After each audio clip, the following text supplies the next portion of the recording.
আর্চনা সামিটের সাইডলাইনে কাতারের আমির শেখ তামিমের বোনের সঙ্গে রোহিঙ্গা ইস্যুতে বৈঠক করেছেন প্রধান উপদেষ্টা। এ নিয়ে আরও জানাতে কাতারের দোহা থেকে আমাদের সঙ্গে যুক্ত হয়েছেন বেলায়েত হোসাইন। বেলায়েত, বৈঠকে কোন কোন বিষয় নিয়ে আলোচনা হয়েছে?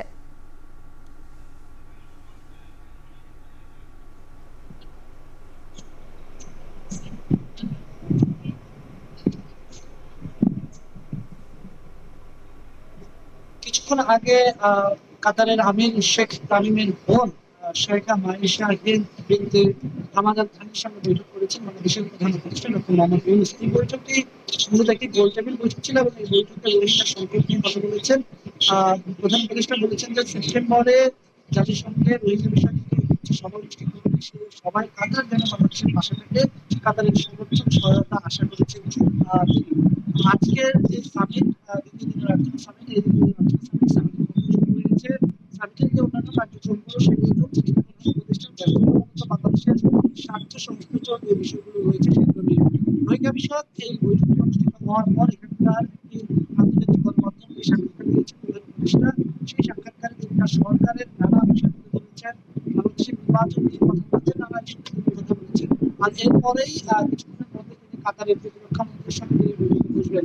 আর আজকে বিকেলে আরো একটি বৈঠক রয়েছে, সেই বৈঠকটি হবে কাতারের বাণিজ্য মন্ত্রীর সঙ্গে। এই বৈঠকে প্রধান উপদেষ্টা যোগ দেবেন না, কিন্তু বাংলাদেশ প্রতিনিধি দলের বেশিরভাগ সদস্যই সেই বৈঠকে উপস্থিত থাকবেন। বিশেষ করে বৈঠকটি অনুষ্ঠিত বাংলাদেশের বাংলাদেশ উন্নয়ন কর্তৃপক্ষ বিরাট চেয়ারম্যান আশিক চৌধুরীর নেতৃত্বে। সেখানে প্রধান উপদেষ্টা, প্রেস সচিব, বিষয়ক সমন্বয়ক লামিয়া মুর্শিদ সহ সরকারি যে সমস্ত উচ্চপদস্থ কর্মকর্তারা কাতার সফরে রয়েছেন তারা সেই বৈঠকে অংশ নেবেন।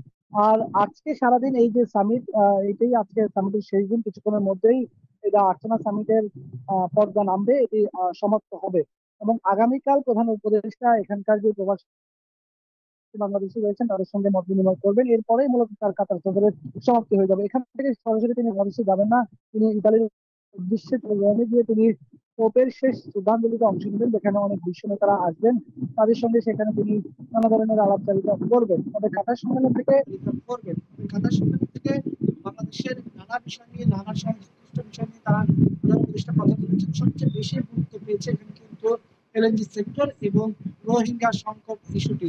এলএনজি সেক্টর নিয়ে কাতারের সঙ্গে বাংলাদেশের পুরা হতে পারে বলে প্রধান উপদেষ্টা প্রেস সচিব আমাদেরকে জানিয়েছেন। বিশেষ করে ৩৭ মিলিয়ন মার্কিন ডলার ঋণ পরিশোধ করে দিচ্ছে বাংলাদেশ। ফলে কাতারে থাকা প্রবাসী বাংলাদেশের জন্য এটি একটি ইতিবাচক খবর। তারা বলছেন এই ঋণ পরিশোধ করার পর কাতারের কাছে যে বাংলাদেশ দীর্ঘদিন ধরে ঋণ ছিল এই পরিচয়টি বুঝে যাবে। বাংলাদেশ এখানে একটা স্বনির্ভর ভূমিকা নিয়ে থাকবে এবং প্রবাসী বাংলাদেশিদের মুখ উজ্জ্বল হবে এই ঋণ পরিশোধ করার কারণে। সব মিলিয়ে এই সফরের নানা দিক রয়েছে, সফরটির নানা ধরনের বহুমাত্রিকতা রয়েছে। এই সফরে প্রধান উপদেষ্টা কাতার ফাউন্ডেশনের আর্চনা সামিটের সাইডলাইনে আজ কাতারের আমির শেখ তামিমের বোনের সঙ্গে রোহিঙ্গা ইস্যুতে বৈঠক করেছেন প্রধান উপদেষ্টা ডক্টর মোহাম্মদ ইউনূস। বৈঠকের বিস্তারিত জানাতে যুক্ত ছিলেন কাতার থেকে সহকর্মী বেলায়েত হোসাইন।